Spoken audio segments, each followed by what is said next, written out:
সরকারের ঘোষিত বাজেটে জনগণের আশা আকাঙ্ক্ষা ও জীবনমান উন্নয়নের বার্তা প্রতিফলিত হয়নি।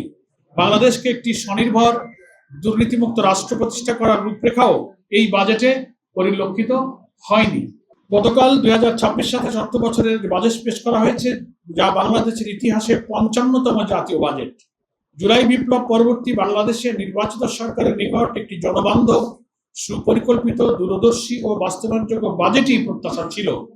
কিন্তু সরকারের ঘোষিত বাজেটে জনগণের আশা আকাঙ্ক্ষা ও জীবনমান উন্নয়নের বার্তা প্রতিফলিত হয়নি। বাংলাদেশকে একটি স্বনির্ভর দুর্নীতিমুক্ত রাষ্ট্র প্রতিষ্ঠা করার রূপরেখাও এই বাজেটে পরিলক্ষিত হয়নি।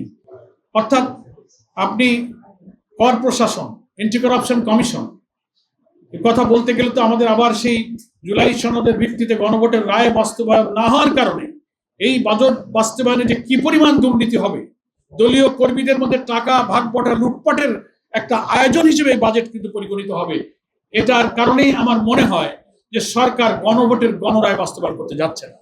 কারণ গণভোটের গণরায় বাস্তবায়ন হলে এন্টি করাপশন কমিশনকে প্রধানমন্ত্রীর হাতের মুঠে রাখা যেত না, সেখানে একটা সেপারেট নিরপেক্ষ কমিশন গঠন হতো।